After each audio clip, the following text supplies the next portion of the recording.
Ce n'est pas une question nouvelle, mais elle mérite qu'on s'interroge là-dessus. La participation pour tous, pleine et entière, ce n'est pas non plus une question totalement nouvelle, mais s'interroger là-dessus, c'est ce que nous faisons depuis hier matin. On échange nos pratiques, nos expériences, nos regards, et on fait en sorte eh bien, qu'un jour ou l'autre, peut-être que cette question ne se posera plus, et là, on aura remporté et gagné le combat.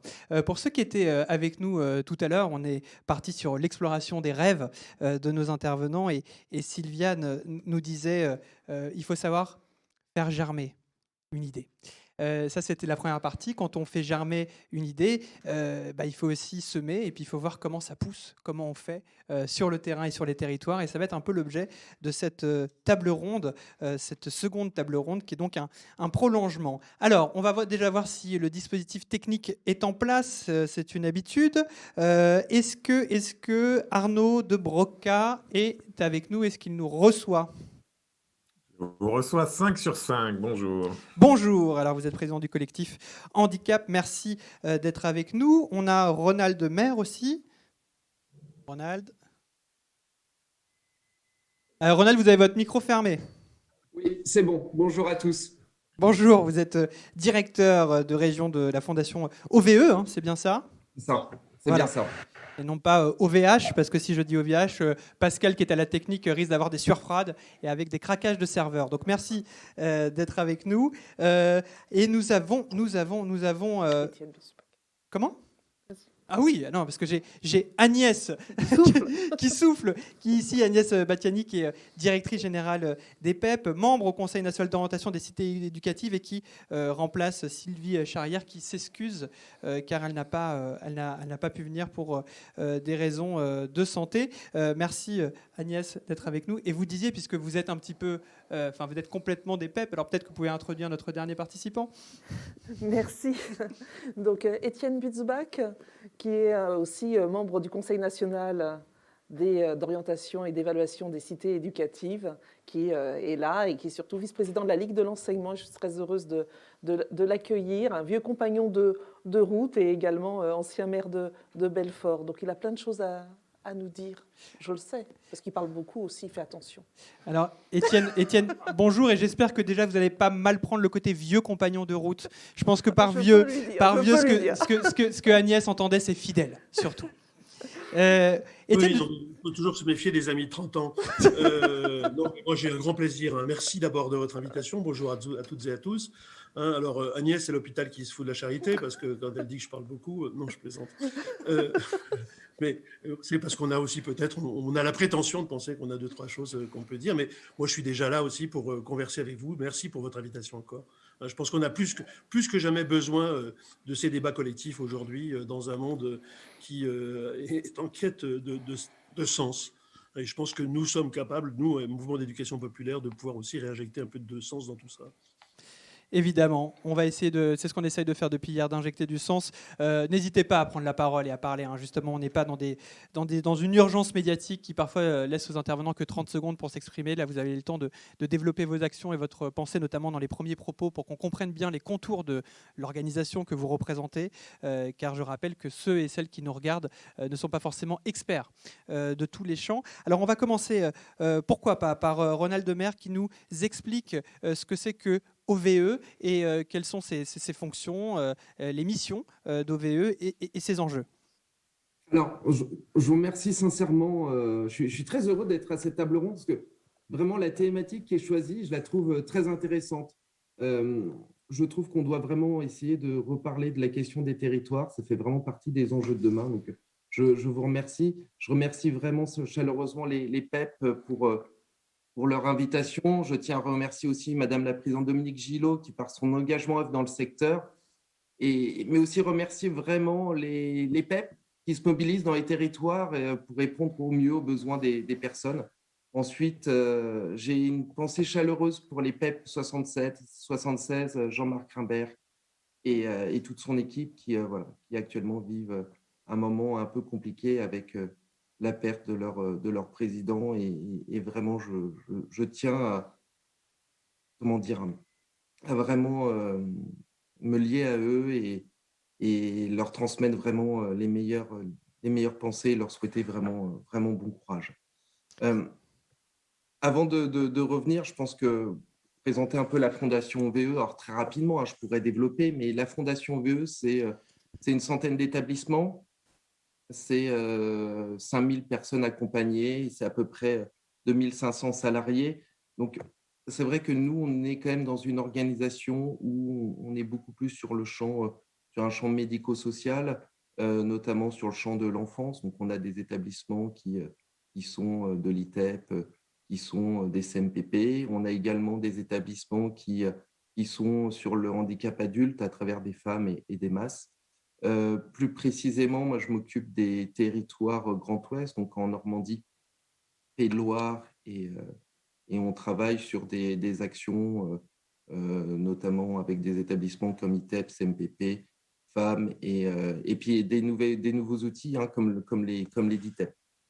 Alors, c'est vrai que avant de reprendre un peu cette question-là, moi, je voulais revenir un peu sur certains enjeux hein, autour des territoires. On l'a vu, hein, la crise sanitaire liée au Covid continue de mobiliser très fortement les acteurs de notre secteur. Et en termes d'organisation, les ESMS, on peut dire qu'elles ont réussi à adapter leur fonctionnement pour assurer une continuité des accompagnements. On le voyait dans la vidéo. D'ailleurs, je tiens à saluer les témoignages dans ces vidéos, ce que j'ai trouvé très intéressant. Ça montre justement l'agilité de notre secteur, la réactivité et toujours le souhait de trouver une solution pour ce secteur. Et c'est vrai que quand on voit ça, moi je regrette encore plus que les acteurs et les salariés du secteur social et médico-social qui redoublent d'efforts déjà dans leur quotidien, encore plus durant cette période Covid, soient un peu les oubliés du Ségur. Voilà, c'est juste un petit clin d'œil, mais je pense que c'est important de le souligner de ce qu'il fait dans les territoires. Alors, c'est vrai que sur les enjeux autour de nos questions, alors on parle de territoire, mais on est obligé aussi d'évoquer un peu la question, je pense, de la transformation de l'offre, parce que c'est notre manière d'agir un petit peu. Alors, la transformation de l'offre est peut-être pas le bon vocable. Je pense qu'on peut peut-être évidemment utiliser d'autres mots, mais c'est vrai que c'est le vocable le plus commun. Je pense qu'on a beaucoup d'enjeux actuellement pour les gestionnaires, pour les personnes qu'on accompagne. On doit avant tout, je pense, sortir de nos zones de confort et prendre nos responsabilités, comme on l'a vu dans la vidéo par les différentes actions qui ont été mises en place. On doit faire un effort continu d'adapter nos offres pour répondre aux projets de vie des personnes. On doit toujours maintenir cette audace en matière d'innovation et d'agilité. Alors, c'est vrai que c'est pas évident, hein, l'audace et l'agilité quand on est dans un contexte de contraintes budgétaires très fort. Mais bon, on a aussi, et ça je pense que c'est l'élément clé, on doit renforcer nos coopérations sur le territoire. On doit participer activement à la vie de la cité et surtout, on doit renforcer toutes nos actions de prévention. On doit travailler sur l'inclusion, notamment l'inclusion parentale.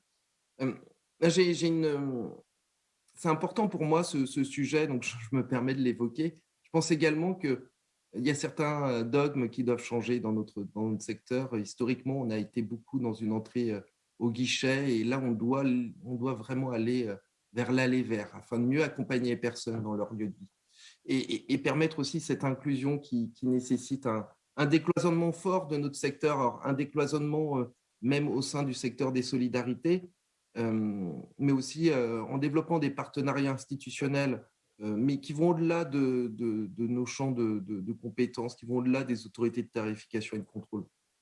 Euh, Justement, cet objectif-là, c'est avant tout de mieux être inclus dans la cité.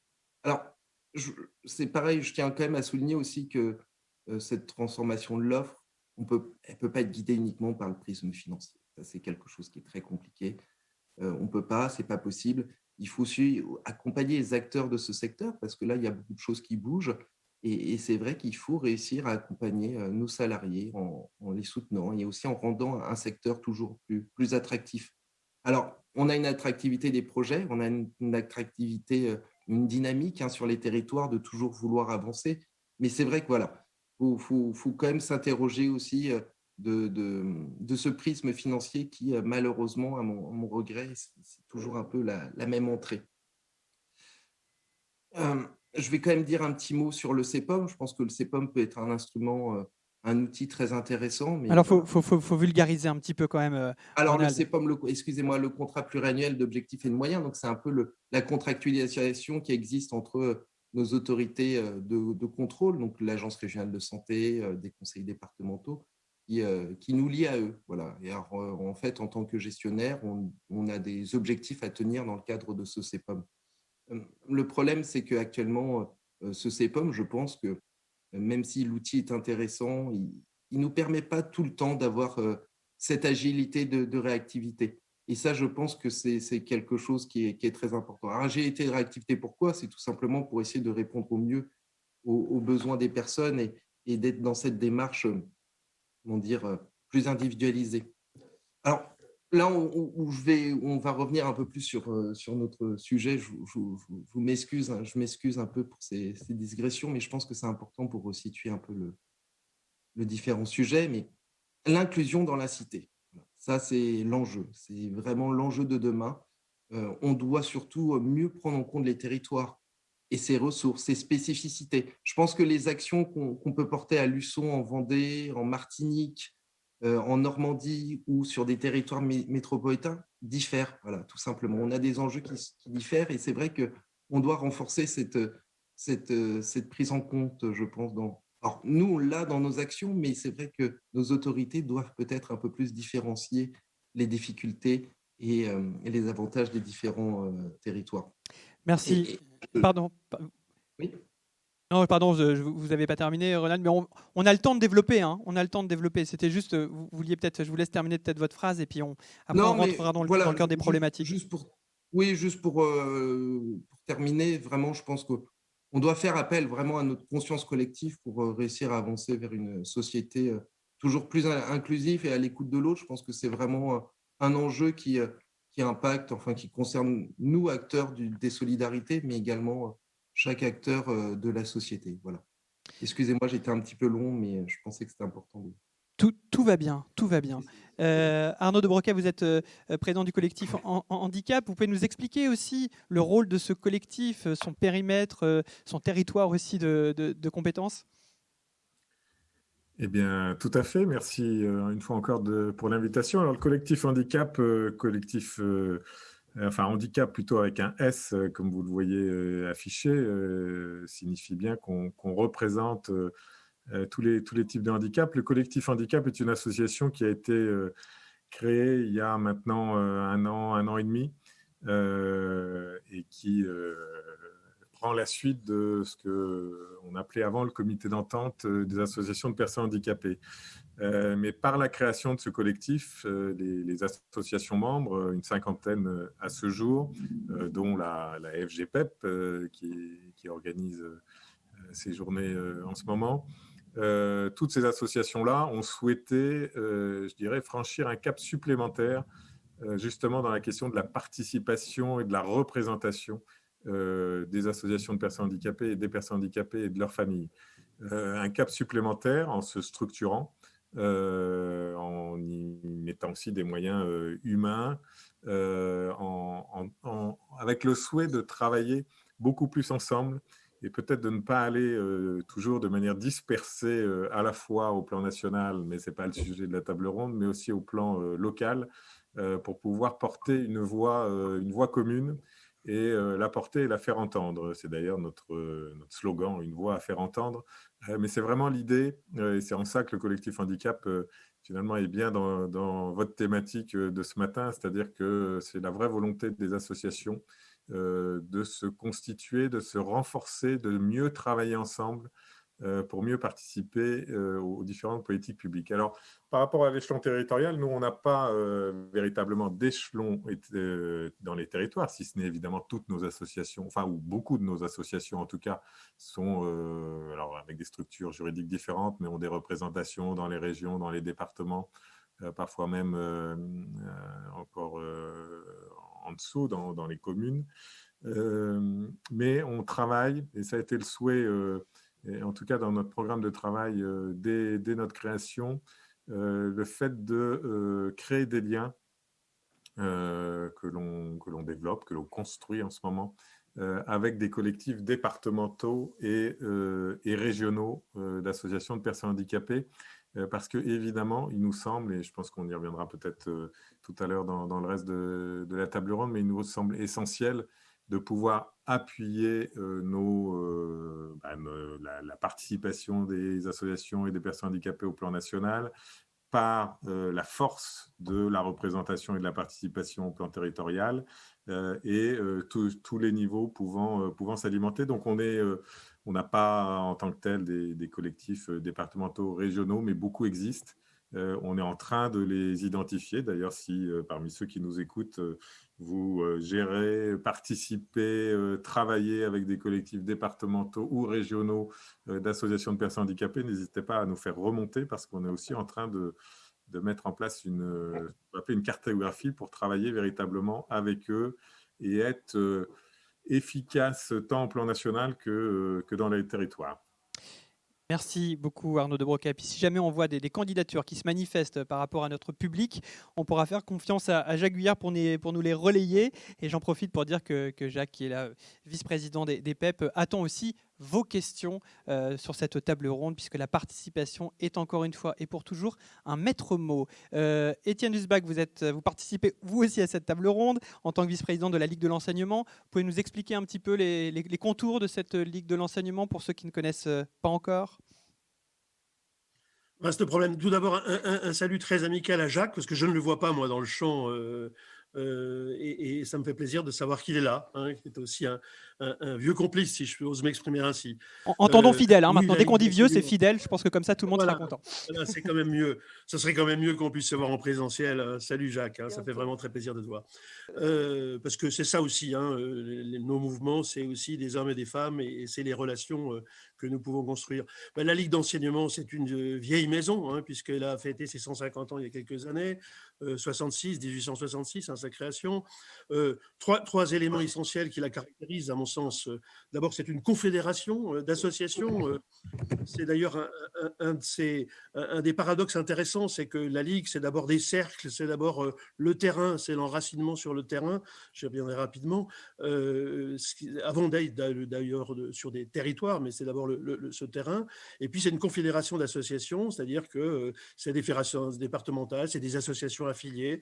Hein, et quand je disais qu'il y a un paradoxe, il y a un paradoxe entre la culture dominante en France sur ce qu'est la gouvernance de toute structure organisationnelle, que ce soit l'association de base, etc. C'est le présidentialisme, c'est le côté pyramidal, le côté descendant, et la Ligue n'a pas échappé à l'emprise de cette culture. Hein. L'éducation nationale, vous savez qu'on la compare souvent à l'armée rouge, la Ligue était aussi très implantée dans l'éducation nationale, donc on voit bien qu'il y a un paradoxe qui est d'ailleurs une des questions qui fait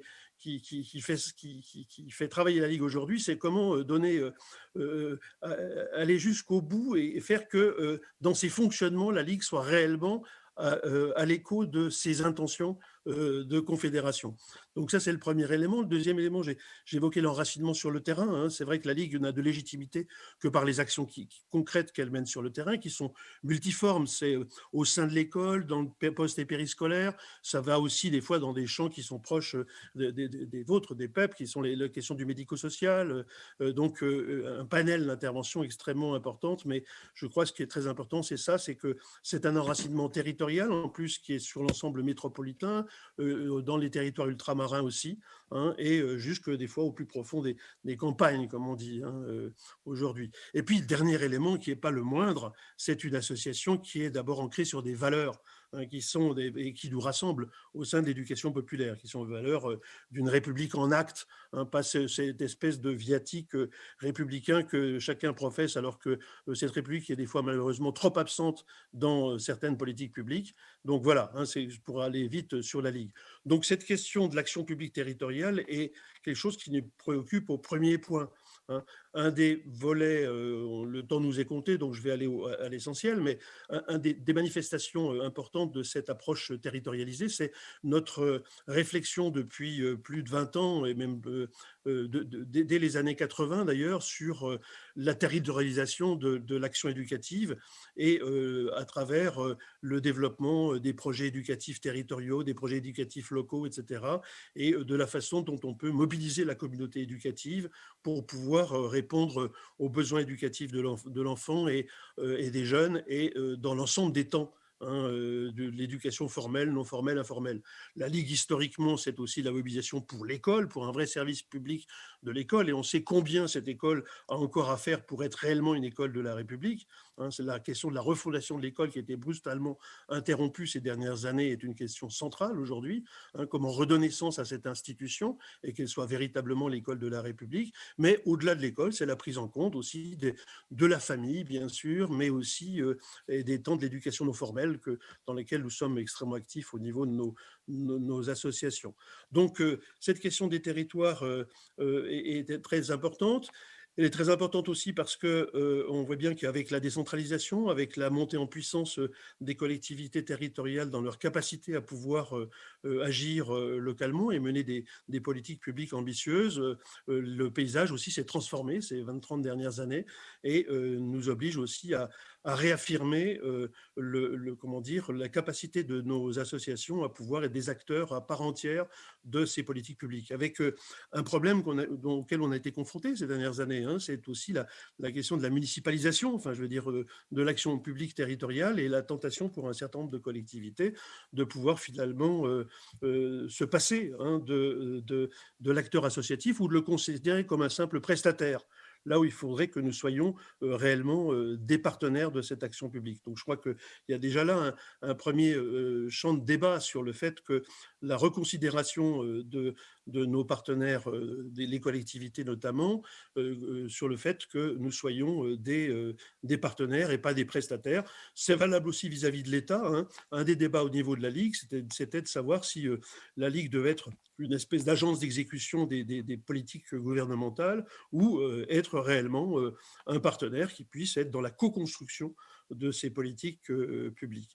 Alors ce partenariat, ça se manifeste déjà sur le fait que le recours qui est généralisé au marché public, on met un coup d'arrêt à ce recours généralisé à la question des appels d'offres et des marchés publics pour revenir à des notions plus conventionnelles, des conventions pluriannuelles d'objectifs, etc.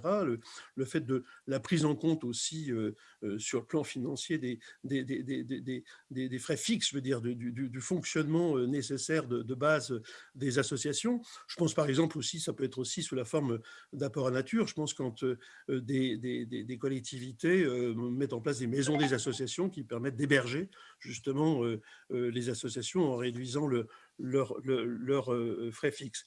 Mais c'est aussi, j'évoquais la co-construction, dans ses différentes dimensions, la dimension de concertation, je pense là au fait, et la Ligue œuvre en ce sens pour voir comment aider les collectivités à mettre en place des conseils de développement social au niveau local qui permettent de réunir l'ensemble du tissu associatif ou des lieux dans lesquels puisse être favorisée l'expression citoyenne. Dans le champ éducatif, c'est notamment l'expression des parents et des élèves, ça a été évoqué par les intervenants précédents. Donc il y a toutes ces instances de concertation, de pilotage. Je pense qu'Agnès évoquera sur les cités éducatives le fait que notre engagement dans les cités éducatives et au niveau de la Ligue, nous sommes engagés dans cette démarche parce que il nous semble que c'est un des rares programmes gouvernementaux actuellement qui, dans ses attendus, dans sa mise en œuvre, il y aurait des fois beaucoup à dire, mais dans ses attendus finalement, est de la mise en et du projet éducatif de territoire en acte.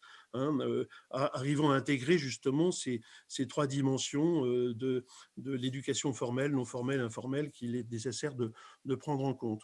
Donc, on voit bien que là, il y a des modalités de mise en œuvre de cette action publique locale qui, pour nous, sur lesquelles nous souhaitons mettre des coins et comment dire, avancer dans ce domaine.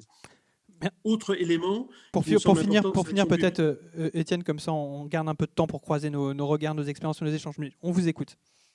D'accord. Non, mais j'essaie d'aller vite, mais la question est vaste. Mais je voudrais donc insister sur quelques points cruciaux. J'ai évoqué ces questions prestataires, pas partenaires, la question de la co-construction de ces politiques. Il y a une question qui me semble très importante aussi, c'est la question la question des professionnels et des ressources et là-dedans à la fois du croisement des regards, de l'hybridation des parcours. Moi, je suis de ceux qui militent pour que des gens puissent faire des cadres territoriaux, puissent passer par la territoriale, par l'éducation nationale, par les associations d'éducation populaire. Je crois que c'est aussi le problème des formations conjointes entre nos professionnels. Enfin, je veux dire, il y a tout un volet là aussi dans la mise en œuvre des politiques publiques locales qui me semble essentiel, qui sont cette question sur des questions aussi complexes, hein, notamment la question de l'éducation, de pouvoir mettre en place des dispositifs qui favorisent ce croisement des regards, des formations, etc.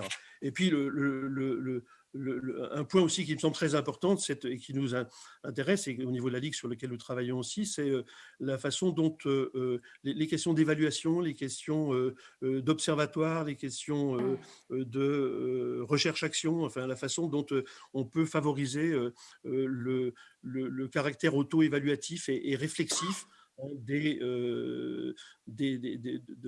différents acteurs, sans oublier d'ailleurs les enfants et les jeunes, hein, qui sont aussi des acteurs à part entière de cette action publique locale. Et puis le dernier point, c'est quand on évoque beaucoup les collectivités territoriales, mais il ne faut pas oublier l'État, hein, et qu'un des problèmes de nos associations, c'est que parfois nous sommes marqués au fer rouge dans certaines collectivités pour des raisons idéologiques, si je puis dire, et il est important que l'État aussi puisse là, être un élément de recours. Je pense aussi aux caisses d'allocation familiale, hein, donc la nécessité de pouvoir aussi jouer sur ce multi-partenariat pour que nous ne fassions pas des fois les frais de règlement de compte partisans par ces partenaires que sont les collectivités. Voilà, je m'excuse, j'ai été un peu lapidaire, mais il me semblait nécessaire de pouvoir déjà tracer un peu, enfin, d'identifier un certain nombre de points cruciaux qui me semblent essentiels quand on approche cette question de l'action publique locale.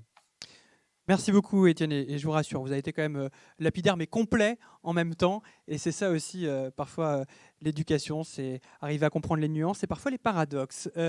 Justement, Agnès Batiani, je rappelle que vous êtes directrice générale des PEP, et vous parlez au nom des cités éducatives. Alors, les cités éducatives, elles n'ont pas 150 ans comme la Ligue de l'enseignement. C'est assez récent, je crois. Est-ce que vous pouvez nous en expliquer aussi les contours, parce qu'il y a peut-être encore beaucoup de personnes qui ne connaissent pas, et les enjeux? Oui, merci.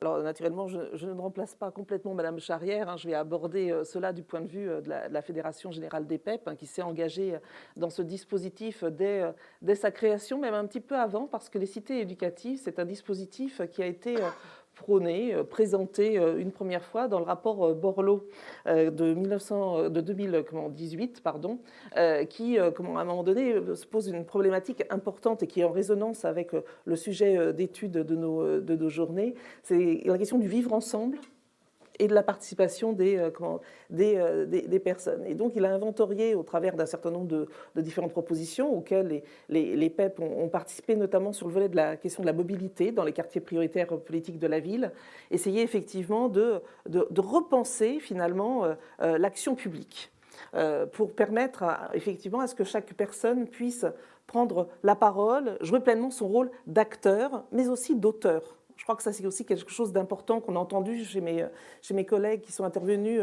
tout à l'heure. On vit une période particulière, difficile, à tout point de vue. On a parlé tout à l'heure de la crise environnementale, on parle des crises climatiques, on parle des crises sociales, des crises économiques. Ça a été évoqué longuement. On a un peu une injonction à se repenser et à repositionner aussi nos actions, à travailler différemment. Tout à l'heure, on parlait du questionnement sur les outils qui sont mis à notre disposition par les pouvoirs publics, comme les CEPOM. Et donc, les cités éducatives, en fait, c'est une approche territoriale qui passe par donner la possibilité aux acteurs sur le terrain de penser la manière dont ils vont travailler, de mieux identifier les besoins des personnes, de construire réellement ensemble une réponse en utilisant tous les moyens qui sont donnés par les pouvoirs publics, par l'éducation nationale, par les collectivités locales, par un certain nombre d'acteurs institutionnels, par nos financeurs d'un côté. Mais ce n'est pas que des financeurs. Aujourd'hui, je crois qu'il faut aussi concevoir les institutions, les pouvoirs publics, qui sont aussi des acteurs et des auteurs.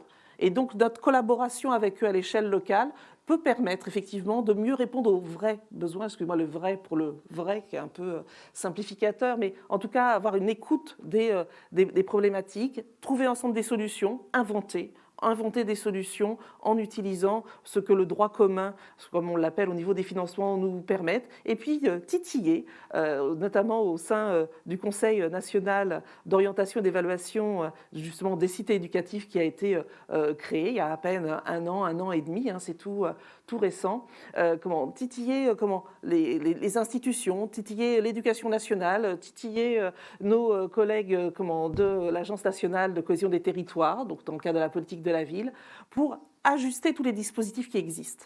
Je crois qu'on a aussi entendu depuis quelques jours, et ce matin en particulier, la question du silo. On a des politiques, que ce soit dans le médico-social ou que ce soit sur les questions d'éducation, où on pense en silo, parce que les politiques publiques sont construites en silo.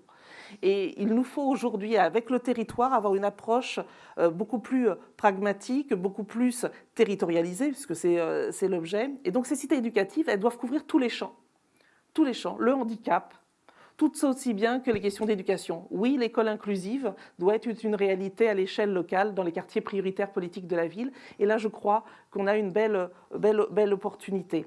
Donc, se réinventer, mettre en place des actions, apprendre à travailler ensemble. Donc les cités éducatives, aujourd'hui, elles ont par exemple une gouvernance qui est une troïka, c'est le terme qui est utilisé, je m'excuse. On revient un petit peu à l'armée rouge. Oui, quand même, mais faut mobiliser, non pas l'armée rouge, mais en tout cas, il faut mobiliser les troupes, parce que c'est difficile d'hybrider nos cultures. Il est difficile également de partager des actions, c'est pas simple pour les professionnels.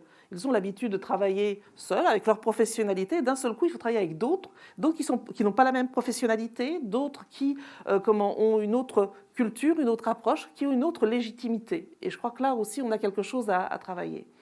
Alors, un an de mise en place, 80 cités éducatives mises en place au niveau national. Un premier rapport, d'ailleurs, Étienne pourra être réinterrogé, parce qu'il a participé à la finalisation de la rédaction de ce rapport. Un rapport qui fait un état des lieux où c'est en route. C'est-à-dire que les collègues au niveau local, donc Troïka, Éducation nationale, collectivité locale, comme je vous disais, et État, puisqu'il y a également les préfets qui pilotent ces organisations, développent des coopérations, essayent de rassembler les acteurs pour les faire participer. On trouve peut-être que les associations d'éducation populaire ne sont pas encore tout à fait associées dans le cœur du réacteur, c'est-à-dire dans la proposition. Donc là, c'est quelque chose qui sera affiné, puisque des 80 cités éducatives initiales, on est passé à 120 au mois de septembre nouvelles, et 200 en 2022 qui sont annoncées par l'État. Il y a des choses encore à faire. On s'aperçoit que les associations ne sont pas encore complètement associées pleinement, sont encore un peu institutionnelles, parce qu'on est dans la phase de la pensée, peut-être, et de l'acquisition d'une nouvelle méthode de travail. Je crois que c'est aussi important. Et puis, autre acteur qui semble, alors en tout cas, nous, au niveau du Conseil national, on en a fait part, au niveau des PEP, il nous semble qu'il faut vraiment penser dès le départ la participation des jeunes. Les cités éducatives, c'est de 0 à 25 ans.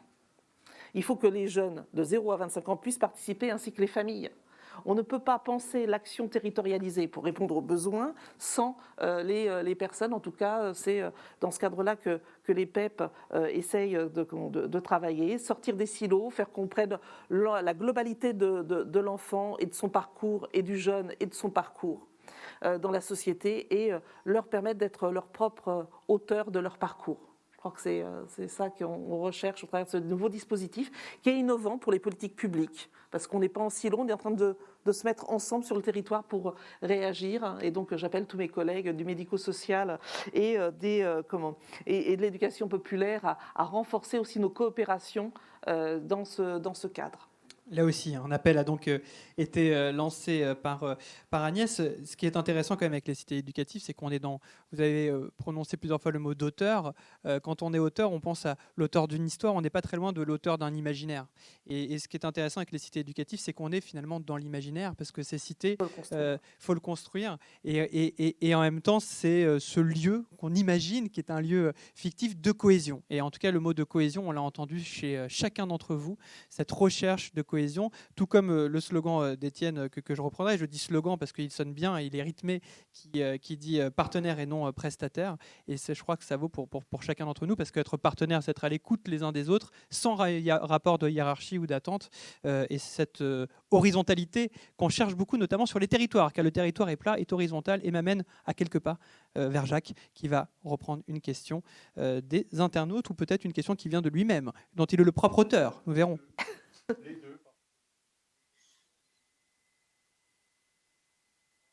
Attendez, Jacques, vous n'avez pas de micro.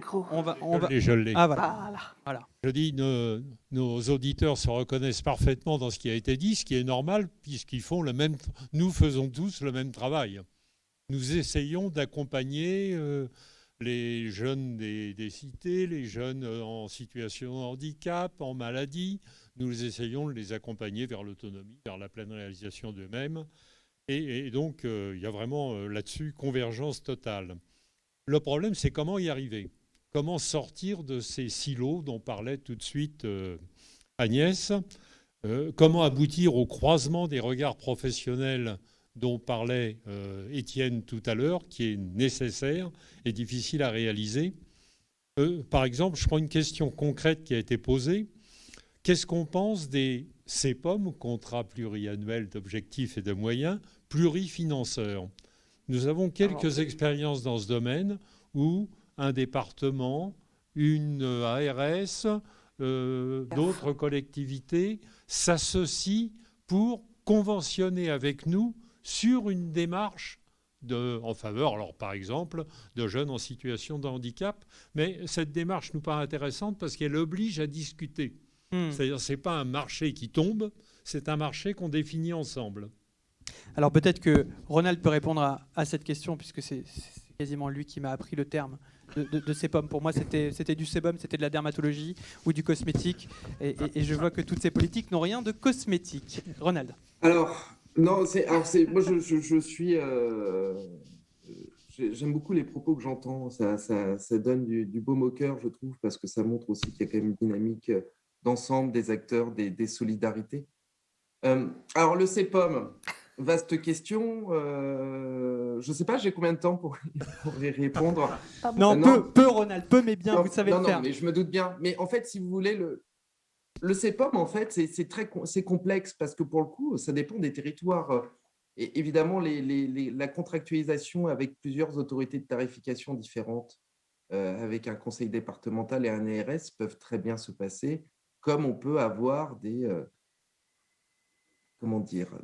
moments plus compliqués parce qu'on sera pris un peu entre deux autorités qui ont du mal à faire converger justement un intérêt global dans certains moments. Ça existe. Enfin, je pense qu'il faut réussir à se le dire. Je pense actuellement le CPOM est un peu trop dévoyé par justement ce prisme financier. Et en fait, chacun dans ses actions souhaite voir apparaître ce que l'autorité de tarification va faire financier, au détriment peut-être d'une action plus globale.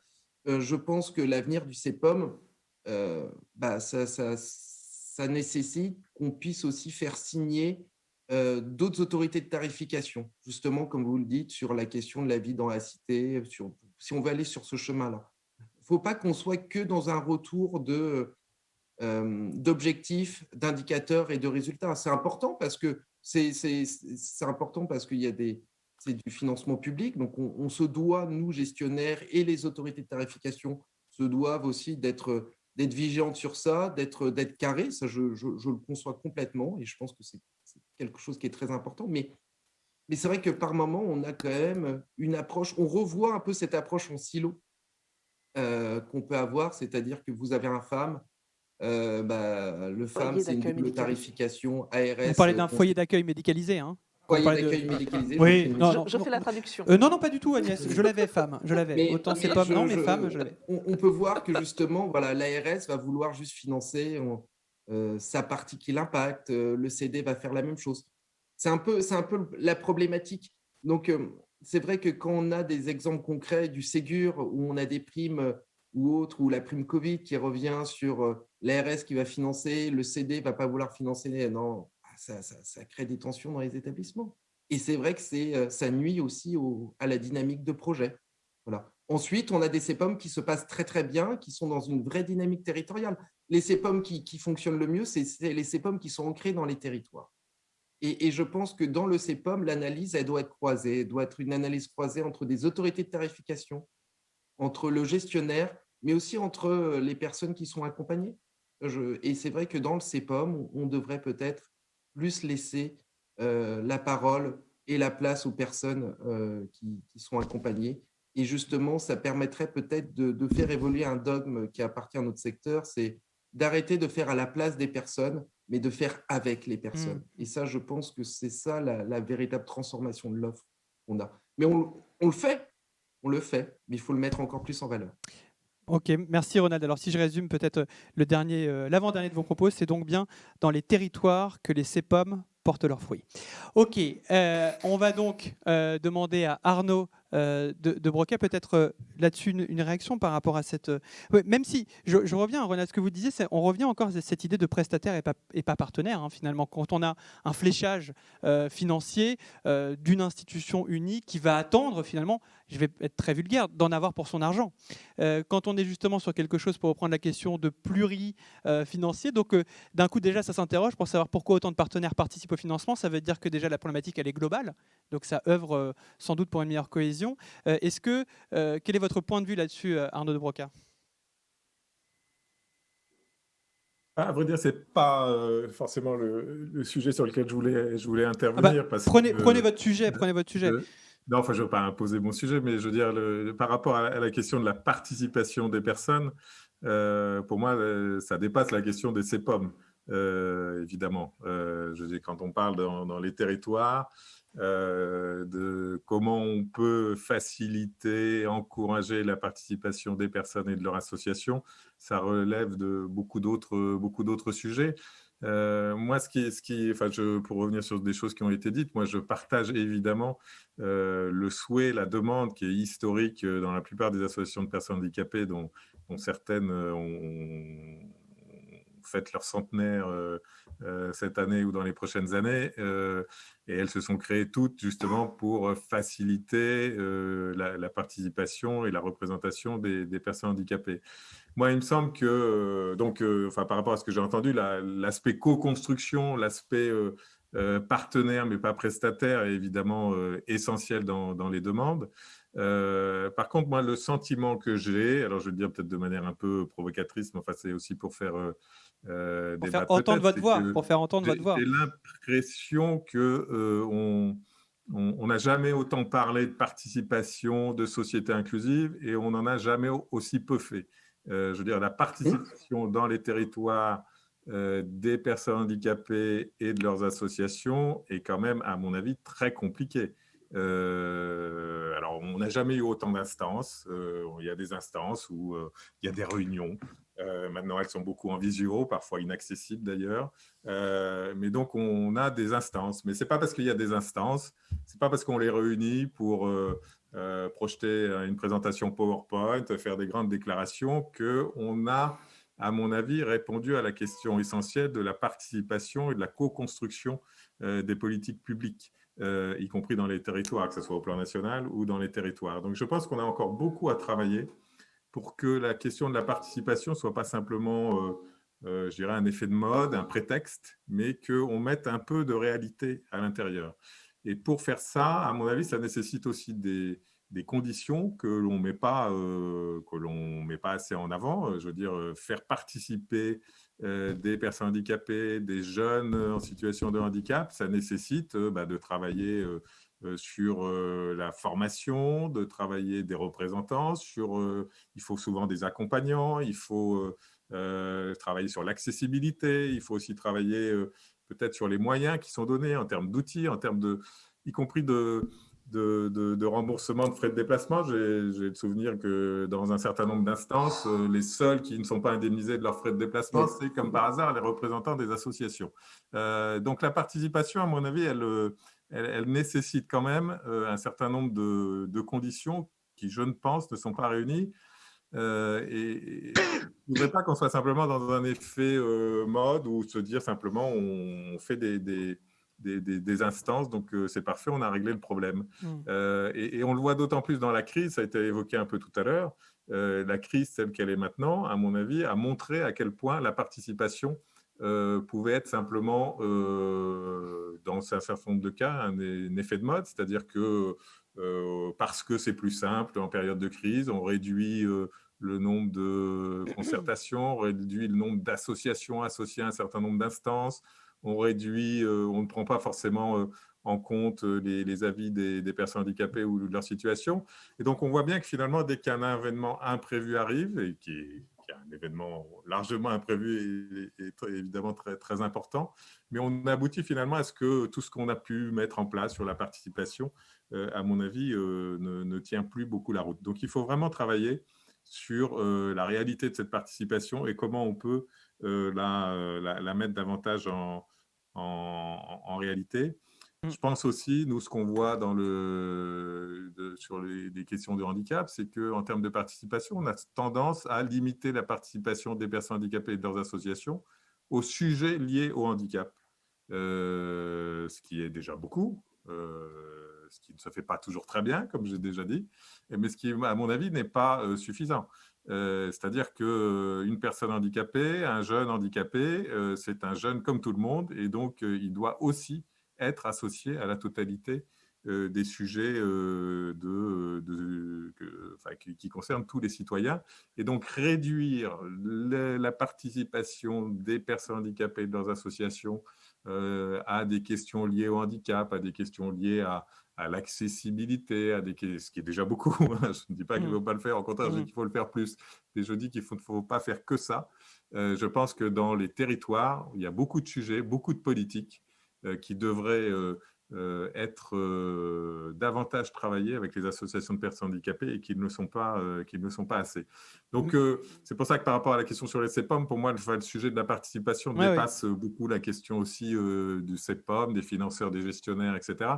C'est quand même beaucoup sur comment on conçoit les politiques publiques, comment on les travaille avec les associations, avec les personnes elles-mêmes concernées. Et je pense que là-dessus, on a évidemment beaucoup à faire. Alors, il y a des bonnes expériences, il y a des bonnes pratiques, heureusement, mais on voit que c'est compliqué. C'est compliqué aussi pour les associations, parce que je le disais tout à l'heure, on n'a jamais eu finalement autant d'instances dans lesquelles on demande la participation des personnes handicapées, même si pour moi, c'est souvent une participation alibi. Mais ce qui fait qu'on a aussi des difficultés, et je pense à toutes les associations dans tous les champs, au-delà du champ du handicap, peuvent être confrontées à la même difficulté, à trouver des personnes qui vont pouvoir participer, intervenir, être associés dans un certain nombre d'instances. Donc, c'est en ça aussi que développer la participation, renforcer la co-construction, ça nécessite aussi de travailler sur comment on trouve des personnes pour le faire, comment on trouve des personnes qui vont pouvoir souvent partir de leur propre expérience, mais pas parler simplement en leur nom, puisque co-construire des politiques publiques, c'est aussi parler au nom à mon avis, pas simplement de monsieur ou madame X habitant tel et tel endroit, mais de manière plus globale au nom d'un certain nombre de personnes. Donc, ça nécessite aussi, évidemment, de la formation, des outils, etc. Et là-dessus, je pense qu'il y a très peu d'instances quand même qui nous aident, qui nous appuient pour développer ça. Donc, on est effectivement, à mon avis, pas toujours vus comme des partenaires, souvent comme des prestataires et encore plus souvent comme des alibis à des discussions. Merci pour Arnaud de Broca pour effectivement cette question un peu provocatrice. Hein. Je vais quand même me permettre de dire juste une petite chose à mon petit niveau d'observateur. Quand vous disiez que la société inclusive, on n'en avait jamais autant parlé et puis aussi peu fait. C'est pas mon ressenti, en tout cas, moi, depuis hier matin où j'anime ces échanges, parce que je vois beaucoup d'expériences sur le terrain. Je vous invite d'ailleurs à voir nos interludes, hein, où on a montré justement sur le terrain, en vidéo, un peu partout, tout ce qui est fait. Je comprends toujours le risque du gadget, le risque même de l'instrumentalisation. Il fait partie de la vie publique et de ces risques. Mais en tout cas, sur les PEP, avec les gens qu'on reçoit, on voit beaucoup d'engagement, beaucoup de passion, beaucoup d'action. Alors évidemment, je ne suis pas un béotien. Béotien, je ne dis pas on est arrivé au bout du chemin, mais en tout cas, je pense qu'on est déjà à mi-chemin. Et quand on est à mi-chemin, ça veut dire qu'on a déjà fait une partie. Et il y a quand même une pratique sur la partie. Et voilà, donc je trouve ça important quand même de le rappeler, même si j'entends totalement votre remarque sur parfois le risque du Pour gadget. compléter quand même, parce que je ne disais évidemment pas que de la part des Non, associations, bien il n'y a sûr. pas d'engagement, et c'est évident.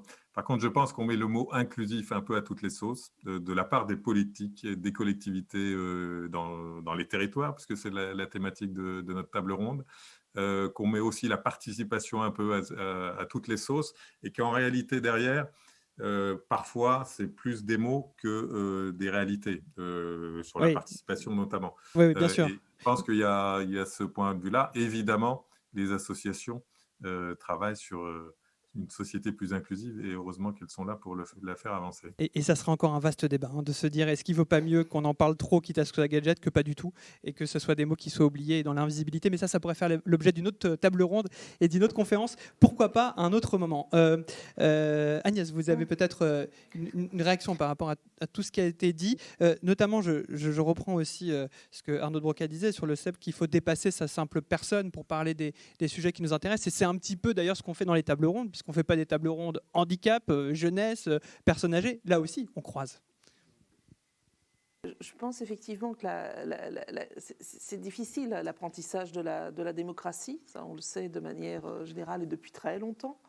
Le fait effectivement de donner de la légitimité à la parole et prendre la parole en soi est déjà un effort, une difficulté, que nous ne sommes pas égaux face à ce travail-là. Et je pense que là aussi, dans les politiques éducatives en particulier, et on en a parlé longuement avec Étienne sur beaucoup de projets de terrain qu'on a pu mener d'ailleurs ensemble, donner la parole aux enfants, donner la parole aux parents, ça ne se fait pas simplement en disant prenez la parole.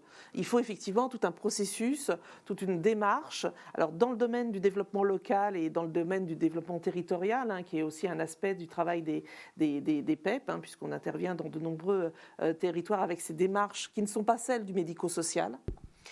Ça nous a permis aussi d'hybrider un peu notre culture du médico-social et d'acquérir des compétences de comment mettre en débat. Cet après-midi, il me semble, on a aussi un débat sur une maison d'accueil d'enfants de l'aide sociale à l'enfance, qu'on ne veut plus appeler MEX, donc maison d'éducation à caractère social, où effectivement on essaye de faire repenser le projet par les salariés, mais pas que les salariés. C'est repenser le projet avec les élus de l'association gestionnaire, repenser le projet avec les parents des enfants qui sont confiés, avec les partenaires, avec les enfants eux-mêmes. Dire quelle est la maison dans laquelle ils veulent vivre. Qu'est-ce qu'ils veulent apprendre? Que veulent-ils apprendre? Quels sont leurs vrais problèmes? Et ça, c'est quelque chose qui se fait concrètement.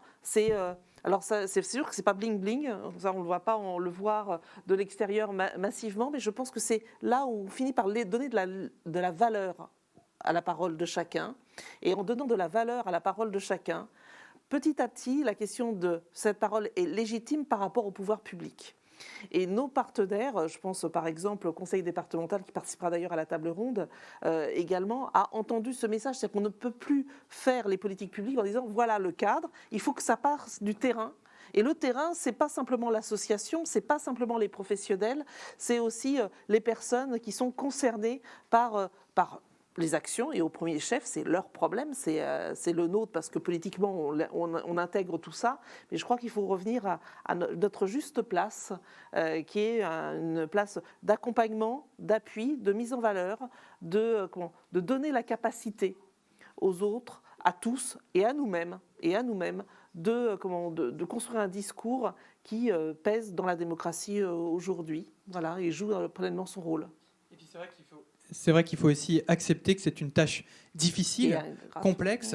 Et c'est vrai que parfois on peut être critique parce qu'on on rêve grand en fait. On rêve grand, on doit forcément être porté par une utopie, par cette volonté que notre système démocratique soit le plus fort possible. Et pour qu'il soit le plus fort possible, il doit être le plus inclusif. Désolé de reprendre un mot à la mode, mais en tout cas faire en sorte que tout le monde puisse y participer et s'émanciper. Et comme vous le disiez, d'avoir aussi les armes et les outils pour pouvoir apprendre à participer. Ça, c'est l'utopie.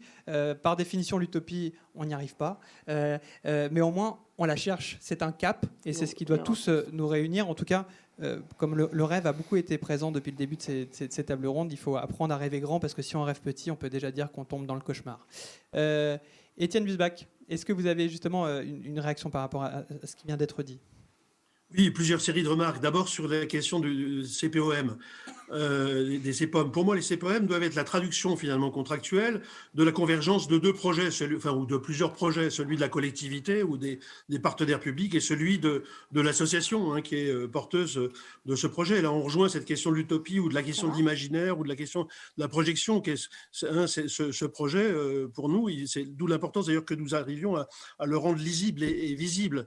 Au niveau de la Ligue, par exemple, nous sommes engagés dans un travail d'ici notre congrès de 2022 pour justement à rendre plus lisible on a une question de congrès qui s'intitule « Pour une éducation du futur émancipatrice, humaniste, démocratique, laïque et solidaire ».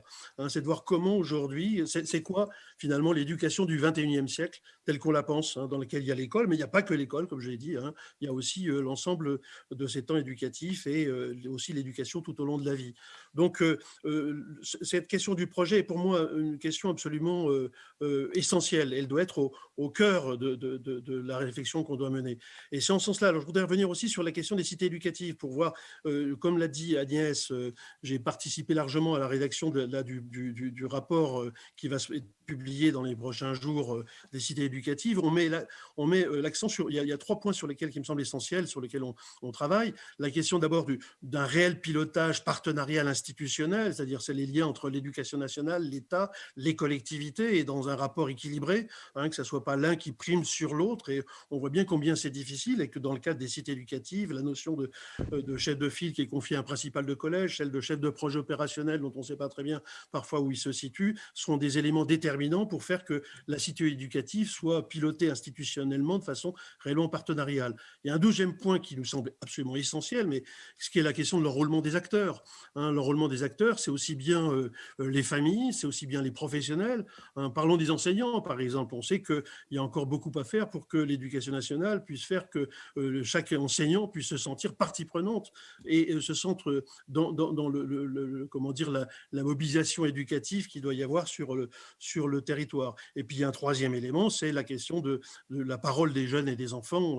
Agnès en a parlé, les autres intervenants aussi, c'est quelque chose d'essentiel. Puis, il y a un point que je voudrais rajouter sur les cités éducatives, un point d'alerte pour moi important, c'est la question de la mixité. On parle de société inclusive, mais mon problème, et d'ailleurs ces discussions que j'avais avec les promoteurs de la cité éducative dans sa version, c'est que ça ne soit pas la tessie éducative, c'est-à-dire le renfermement sur des territoires dans lesquels l'absence de mixité pose problème. Parce qu'on a effectivement aujourd'hui en France des lieux ghettoisés dans lesquels on a, c'est nous qui avons suscité, enfin je dirais c'est les politiques publiques qui ont suscité ces phénomènes communautaires ou de repli sur soi, sachant que en plus je trouve c'est assez stupéfiant de voir comment on stigmatise certains types de repli sur soi, alors que le premier séparatisme, pour moi c'est le séparatisme des riches qui ne veulent pas scolariser leurs enfants avec des enfants de milieux populaires.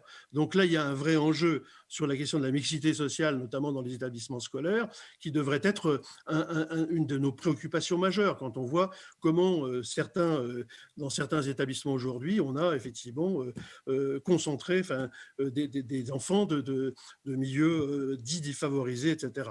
Donc voilà, quelques points qui me semblent importants de mettre dans le débat aujourd'hui. Merci beaucoup Étienne. On va regarder si on a des questions justement du public, puisque c'est bien la participation qu'on essaie de promouvoir. Alors est-ce qu'il y a de la participation, Jacques ? Alors là, ça a réagi fortement sur l'intervention d'Arnaud de Broca tout à l'heure, et c'était tout à fait typique. Il y avait à la fois merci de dire que ça ne marche pas suffisamment, et en même temps, ce n'est pas vrai que ça ne marche pas. C'est-à-dire que on est dans une situation transitoire où les choses progressent, la société change, le besoin de réponse globale s'affirme, mais les outils ne sont pas encore complètement au point. Par exemple, il y a eu un appui très net à ce que disait Étienne, sur le fait qu'il faut trouver, y compris les financements, pour organiser la représentation collective des jeunes en situation de handicap. Ça ne se fait pas tout seul. On peut avoir des témoignages de personnes, ce n'est pas nécessairement des témoignages de groupe. Je rappelle d'ailleurs que hier, Marc Fesneau nous avait indiqué que c'était au programme du gouvernement de financer ce type d'action. Et que là-dessus, nous avons une première réponse, il faut qu'elle descende au niveau des acteurs de terrain. Mais il faut prendre très au sérieux, à mon avis, quand même, l'alerte d'Arnaud de Broca. Hein. Il ne faut pas qu'on soit irénique sur cette question. La question de faire société aujourd'hui est quand même un vrai problème. Hein. Et je pense aussi que, et c'est pour ça que j'évoquais sur la question des cités éducatives, le point de vigilance sur le fait que cet espace d'intervention qui me semble extrêmement prometteur puisse être aussi, discrédité par les insuffisances qu'il peut y avoir dans ces procédures hein, d'enrôlement des acteurs, etc. Il y a quand même beaucoup à faire. J'évoquais la question de la mixité. Hein, je pense que quand je vois le peu de sérieux avec lequel aujourd'hui on s'attaque réellement à ce problème, je pense que on est loin d'en avoir fini avec ces questions de repli sur soi, de tentation, d'isolement des populations. Enfin, je pense que là, il y a un vrai sujet. Et la société inclusive, effectivement, on en parle beaucoup. Il y a encore beaucoup à faire pour qu'elle puisse se réaliser dans les faits dans un certain nombre d'endroits. Ronald Maire, je crois que vous vouliez prendre la parole. Non, c'est très intéressant hein, cet échange. Et c'est vrai que ça va peut-être vous surprendre, mais pour le coup, moi, je me joins quand même aux propos d'Arnaud de Broca sur le sujet de l'inclusion. Parce que le sujet de l'inclusion, actuellement, on le traite seulement sous l'angle des personnes vivant avec un handicap au niveau de notre politique publique. Or, l'inclusion, la politique d'inclusion devrait aussi concerner les personnes impactées par la grande exclusion, par les personnes en situation de précarité. C'est l'affaire de tous. Et c'est vrai que je pense que la notion d'inclusion doit être avant tout une démarche globale de la société. C'est-à-dire que là, actuellement, les choses se font par des dynamiques des acteurs des solidarités. Mais c'est vraiment un effort qui est fait des personnes et de ces acteurs pour aller vers l'autre. Alors que c'est vrai qu'on devrait, dans une société justement idéale, faire évoluer les pensées. C'est les entreprises, les différents acteurs doivent aussi faire cette démarche pour aller vers l'autre. C'est ça l'inclusion. L'inclusion, ce n'est pas que la personne qui doit faire l'effort de s'inclure. Je pense que c'est une démarche qui doit être globale. Et c'est vrai que là, actuellement, sur le volet qu'on reprend, on est avant tout sur une inclusion des personnes en situation de handicap, alors que l'inclusion est un fait doit être un fait global et une approche globale. Là, ensuite, l'autre problématique, c'est qu'en fait, dans le secteur social, dans le secteur médico-social, on fait beaucoup de choses. Mais en fait, on est un secteur, je ne sais pas pourquoi, je trouve qu'on n'arrive pas suffisamment à mettre en valeur nos actions. Voilà. Il y a des choses qu'on fait très, très bien, et en fait, on le dit pas, parce que pour nous, ça nous paraît naturel. Voilà. Et je pense que peut-être qu'on a à travailler sur ce sujet-là. Alors effectivement, je rejoins les représentations, peut-être qu'elles ne sont pas, elles ne sont pas toutes efficientes sur un niveau territorial, mais il y a des dynamiques qui se prennent. Ça met du temps, ça c'est certain. Mais je pense qu'en tant qu'acteur, on ne doit pas lâcher l'affaire sur ça. Et c'est vrai que je parlais du secteur des solidarités. Je pense que c'est un terme qui doit revenir. Actuellement, on est dans une approche très cloisonnée. Prenons la question, je fais une petite digression, mais dans les ITEP, on est acteur médico-social, on va s'occuper du focus uniquement de l'enfant sur ces troubles du comportement. Mais c'est vrai que je pense, qu'on devrait avoir aussi une action sociale conjointe sur la cellule, sur la question des aidants, sur comment inclure les parents, sur travailler les problématiques aussi qui sont au sein de la cellule familiale. C'est vraiment un ensemble. Et c'est pour ça que je trouve que les cités des PEP, c'est un très bon exemple parce que c'est un exemple de convergence d'action avec un apprentissage aussi de plusieurs cultures qui viennent de certains secteurs. Hein. Je pense qu'on a beaucoup à apprendre aussi du secteur social. Je pense qu'on a aussi beaucoup à apprendre de certains secteurs comme l'addictologie qui a développé un aller vers beaucoup plus fort que le secteur médico-social pendant quelques années. Voilà, on a beaucoup de choses à apprendre, mais pour ça, on doit vraiment être dans une démarche avant tout globale. Merci beaucoup, Ronald. Agnès, je crois que vous vouliez faire faire quelques précisions. Je ne sais pas si ce sont des précisions, mais pour m'inscrire dans la poursuite du dialogue, c'est vrai qu'au niveau des PEP, de par la diversité de nos actions, nous avons toujours construit une réflexion autour d'une société inclusive qui intègre tous les paramètres et toutes les dimensions de la vie sociale d'une personne et de sa vie sociale, donc et politique, aussi bien qu'éducative, que sociale, que de prendre en compte la question de la nécessaire parfois compensation du handicap, comme on l'appelait il y a quelques années. Donc nous, c'est assez naturel chez nous, c'est vrai. C'est peut-être pour ça que dans les échanges, on n'a pas toujours les mêmes registres de questionnement les uns les autres. Mais je voudrais revenir sur le terme que Étienne effectivement a porté au niveau des cités éducatives autour de la question de l'enrôlement.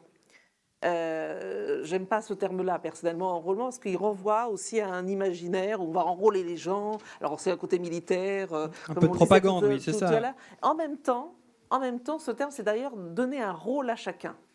Et ça, je crois qu'il le faut. Qu'on le souligne et qu'on le comprenne comme cela.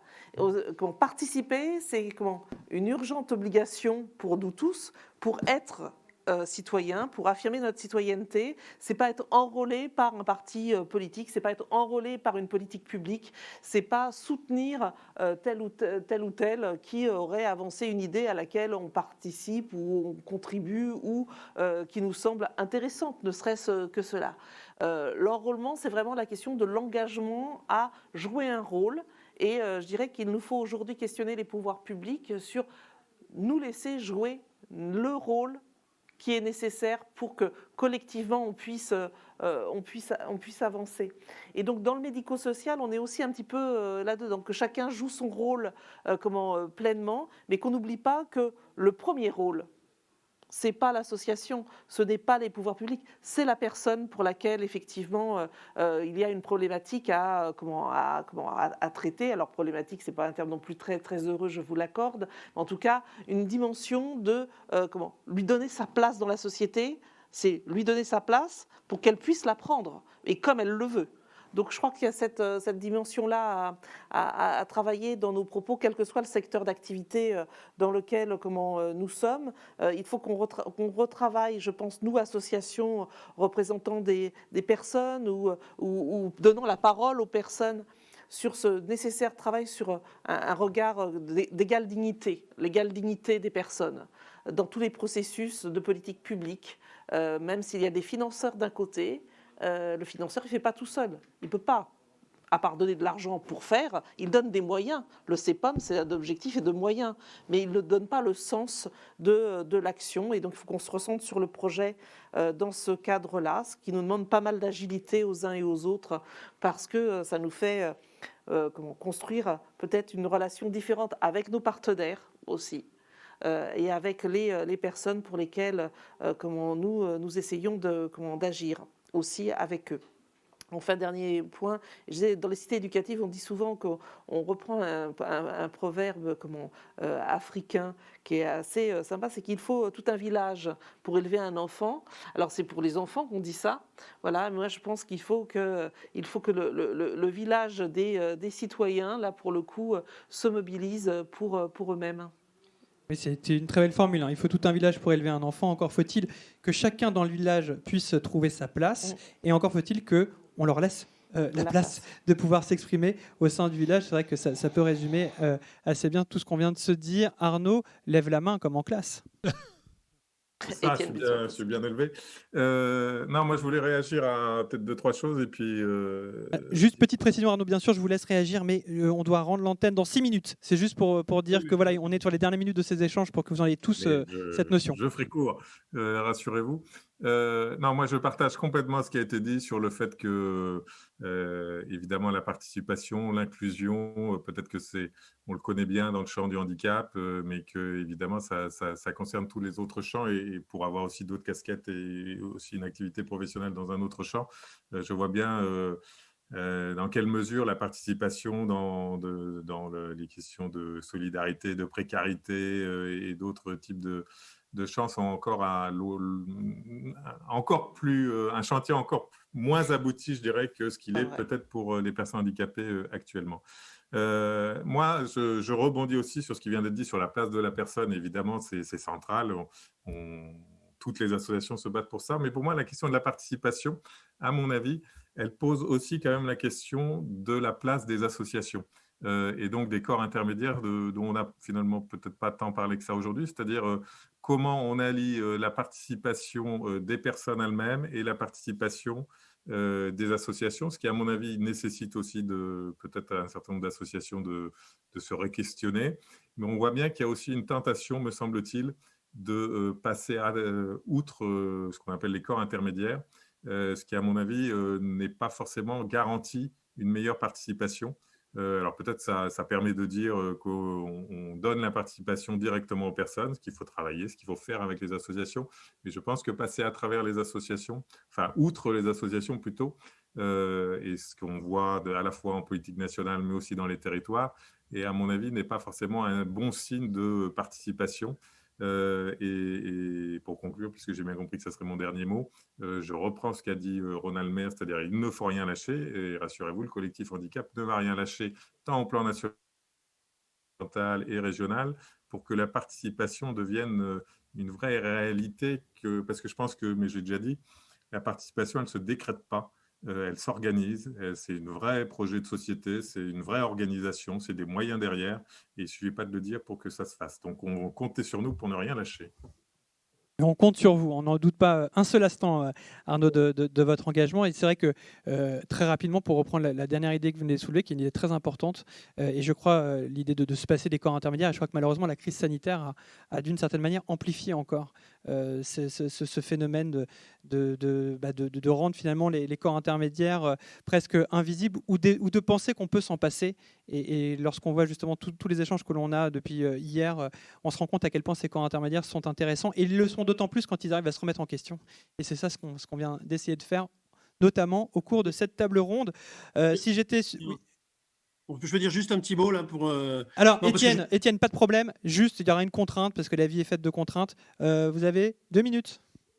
Non, mais ça sera très rapide. C'est un peu une page de pub, d'ailleurs, pour un livre qui va sortir prochainement, qui s'appelle Grande pauvreté, inégalité sociale et école, sortir de la fatalité, qui a été coordonné par Choukri Benayed et Benoît Falaise, et qui, à mon avis, poursuit utilement la discussion qu'on a eue sur la question de la réalité ou non des politiques inclusives aujourd'hui. Donc, précipitez-vous sur la lecture de ce livre, ça sera un moyen de poursuivre nos débats. Et Voilà. merci encore au PEP pour l'invitation et pour la richesse de la table ronde. Merci beaucoup pour cette page de publicité qui normalement arrive après un programme. Mais là on a bien compris que c'était un placement de produit fort opportun, et que en 2 minutes, vous nous prolongez l'invitation à une lecture qui forcément exige un peu plus de temps. Ronald, allez, est-ce que je vous laisse 1 minute à vous aussi? Pourquoi pas? Oui, très rapidement. Non, mais moi, je tiens juste à saluer aussi tout ce qui se fait dans les territoires. Faut y penser. Je pense au territoire 100% inclusif en région Aura. Je pense à Cap-Villebon. Je pense aux actions des PEP 76 sur leur territoire, qui sont un partenaire vraiment indispensable pour faire avancer les choses. Alors là, je parle avec ma casquette de Normand. On a beaucoup de choses. Ensuite, je voudrais rebondir sur les propos d'Arnaud de Broca. Il ne faut pas lâcher l'affaire. Nous ne lâcherons pas l'affaire aussi en tant que gestionnaire, mais nous avons aussi une responsabilité supplémentaire en tant que gestionnaire. C'est d'accompagner nos salariés, nos collaborateurs dans des nouvelles pratiques aussi, dans ce pratique de faire avec la personne. Et c'est un changement d'homme qui est très, très important. Et je pense que nos établissements, nos services doivent continuer de s'ouvrir, mais de s'ouvrir aussi vers d'autres partenaires. Je vous encourage, allez tous vers vos mairies, vers vos conseils départementaux, si vous n'en êtes pas, si ce n'est pas votre autorité de tutelle.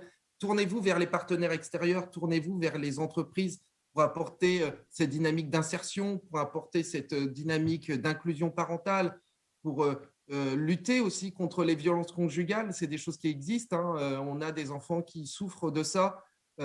Tournez-vous vers ces associations-là, et je pense que c'est vraiment ensemble qu'on peut réussir à avancer et apporter cette dynamique de société inclusive, surtout une société qui doit être plus à l'écoute des personnes, des uns et des autres. Voilà, je pense que c'est ça l'enjeu qu'on Mer- partage tous. Merci beaucoup Ronald pour votre respect, votre contrat de ce minutage. Et puis pour reprendre ce dernier mot, effectivement, ensemble, moi je vais reprendre aussi un autre proverbe africain, je crois, seul on va plus vite, mais ensemble on va plus loin. Merci à vous, merci Agnès d'avoir participé à cette table ronde et en tant que directrice générale. Merci à vous trois, ça a été riche, ça a été à la fois une table ronde et parfois un peu du débat. Et donc c'est comme ça qu'on grandit. Puis moi aussi je fais du placement de produits, après tout, il n'y a pas de raison. Rendez-vous à 14 h ici même pour poursuivre les tables rondes. Et je vous quitte en laissant la parole à Olivier Nakache qui nous a livré son témoignage. Merci beaucoup à tous les trois et à très bientôt. Merci. Merci à votre Au revoir. accueil. Au revoir.